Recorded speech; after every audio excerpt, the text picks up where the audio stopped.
Hi everyone and welcome to a new tutorial. On this particular one I want to focus on bass sounds, but I'm going to be using a synthesizer which I think is highly overlooked, which is Meld, and is actually insanely powerful and really capable for drum and bass.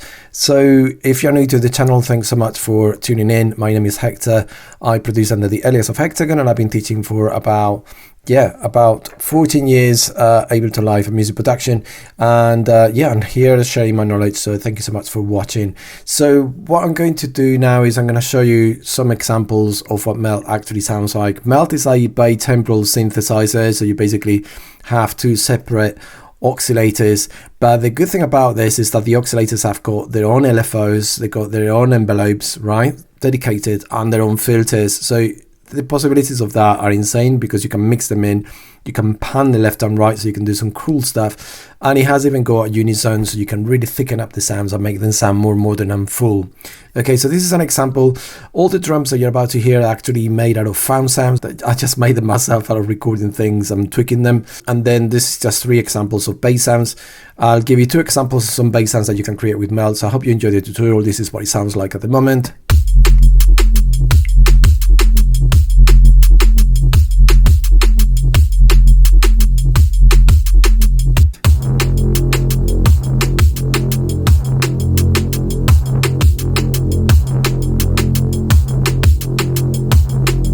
And this would be the third one.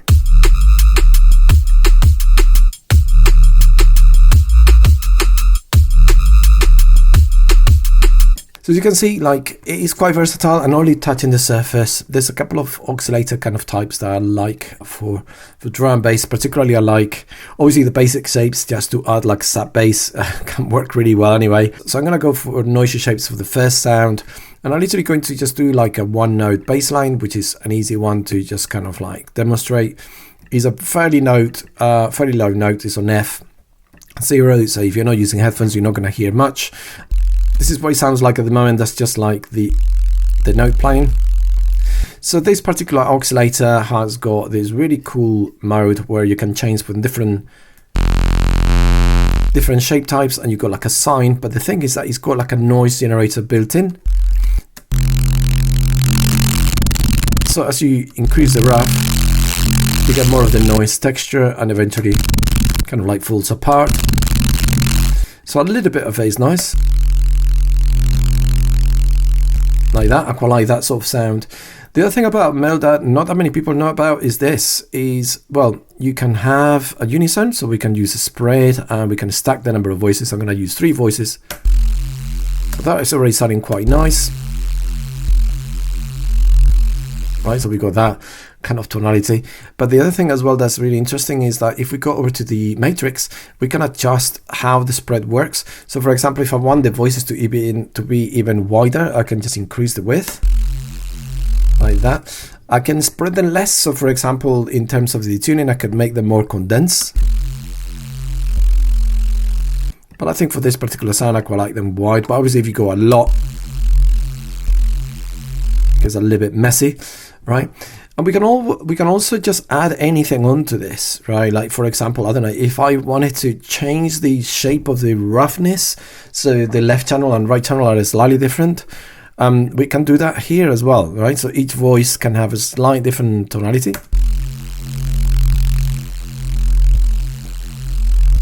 Right, so that can even emphasize it further. Same thing with the shape, like you can try. There you go. So that's already a little bit different. It's not like your typical kind of sound, isn't it? Because you're literally taking elements, and some partials or some elements go to the right, some elements go to the left. So straight away, already sounds quite dense, you know, even without doing a lot. Another trick I love about this is because we've got another oscillator just below it, we can say, well, this is going to be the top layer, so to speak. Right, and we can clean it up a little bit with the tone here. So we can say, okay, maybe I'm going to keep more of the... It's like a filter basically, so you can keep more of the highs there, right? Just to kind of give it that extra energy. I do find that's a little bit too bright. It hasn't got like a lot of character to it. So let me just quickly add, I'm just going to use a filter shape that I really like, which is a filter. Bring that down a little bit, give it a little bit of Q.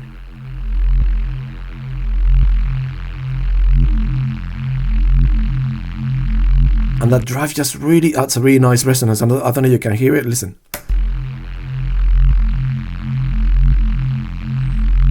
We like that a lot. Then I'm gonna go for mono, I'm gonna go to legato, so you can do, I mean, I'm not really gonna do any pitch bends, but that's the way to go for bass sounds anyway. And then the key here is to add a sub oscillator, which is really nice because we got a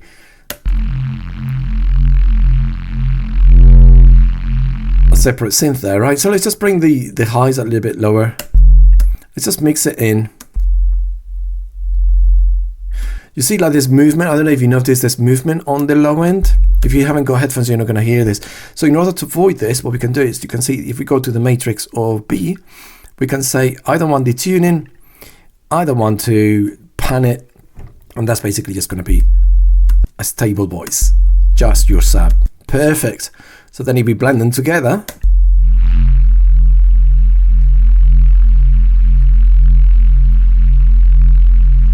really, really nice. You can, I mean, of course, you can just bring the roughness down a little bit. Really, really cool. And I haven't even touched the LFOs, but I don't know, I quite like it as it is. Listen. If I add a sidechain, let me just quickly do that off camera. We can add a little bit of drive as well onto the synth. So it's got a little bit of limiter, but we can also add a little bit of crunch.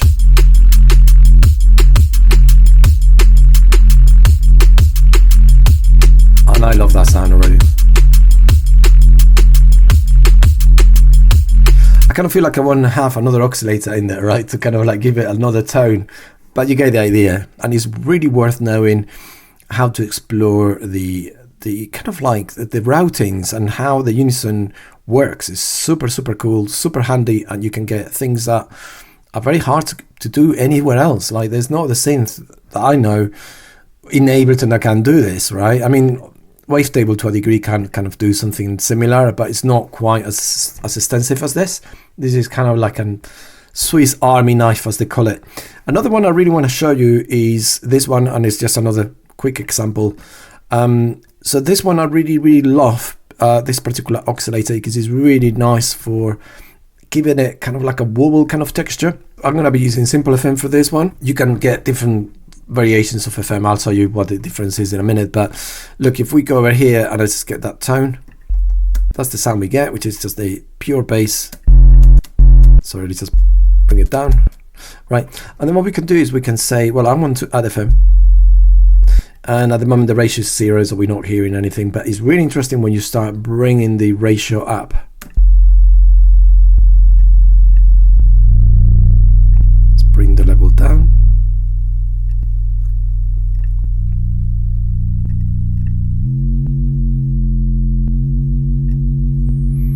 Can you hear that movement?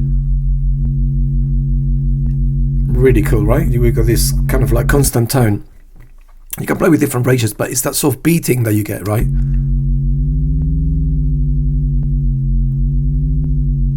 And that can also be, I mean, if you want it, you could potentially modulate it. You can modulate the ratio with here. You can just go modulation with the envelope. Maybe that's too much, right? Let's just do it so it's very, very subtle, so you can have like kind of like an interesting sort of detuning. There. Really loving that, right? Super cool. Again, we can use the spread functionality here. Let's just do the stacking. So let's do 3 copies. Absolutely massive, right? You can hear that. Let's open up the panning even further. So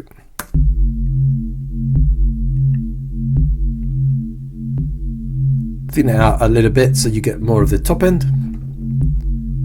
Lovely.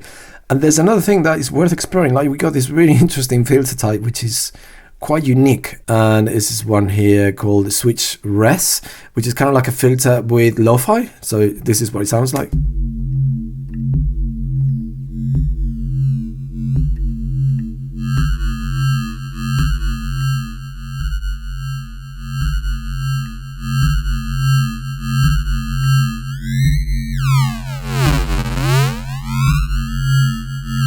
There you go, right? So you can have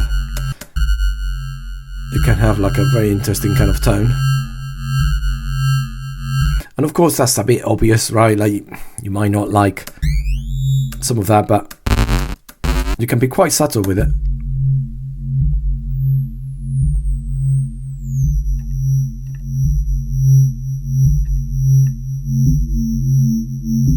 There. This is so you get that sort of really nasty kind of top end. And then of course then we can combine it with B, adding the low end. Again, you can use the sap one, but it's already quite low, so I'm not going to use that one. I'm just going to use the basic shape for now, and literally just make sure that this one is in the center. So go over to the spread function here and just make that 0. And at the low end, again, be careful with the volume. You can put a limiter as well anyway. Add a little bit of drive.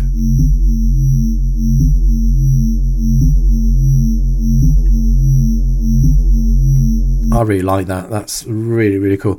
Let's hear that with the drums, right? So let me just quickly do the same thing I did before.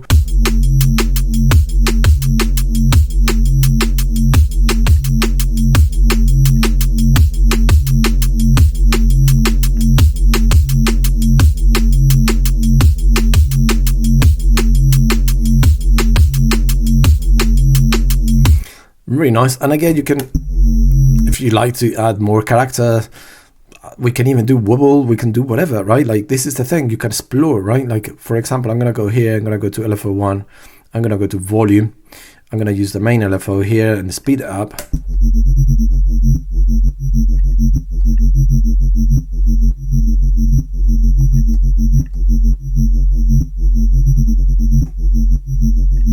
There you go, right? So you can much slower.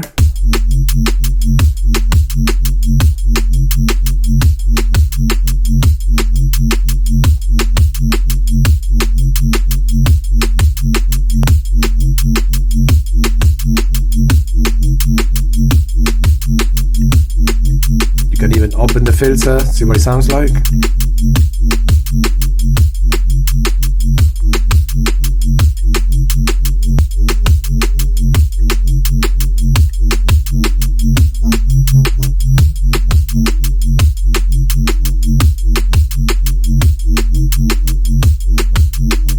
I quite like that. There could be like some sort of like subtle movement there, but I need another LFO, unfortunately, to do that. But you could just, I mean, this is Ableton, right? So you could just draw it, you know, like you could just literally, this is the thing, that's another thing that many people don't know. Like if you turn off the grid, Command 4, you can just draw things in.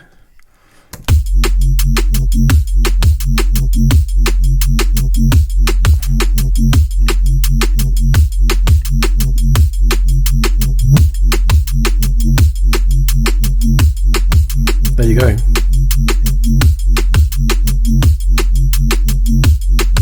And I mean, you can always just decrease it. You know the drill with automation, which is really handy. Like if you exit the pencil mode, and you can highlight the entire thing. You can make it more subtle, right? You can just bring it down.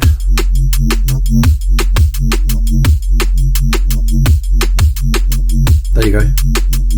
That's the kind of texture. So thank you so much for watching the entire video all the way to the end. If you fancy learning from myself, I've got I teach one-to-ones Ableton. I've been teaching for over 14 years, especially drum bass, and I also have my own preset pack as well that you can purchase from my website.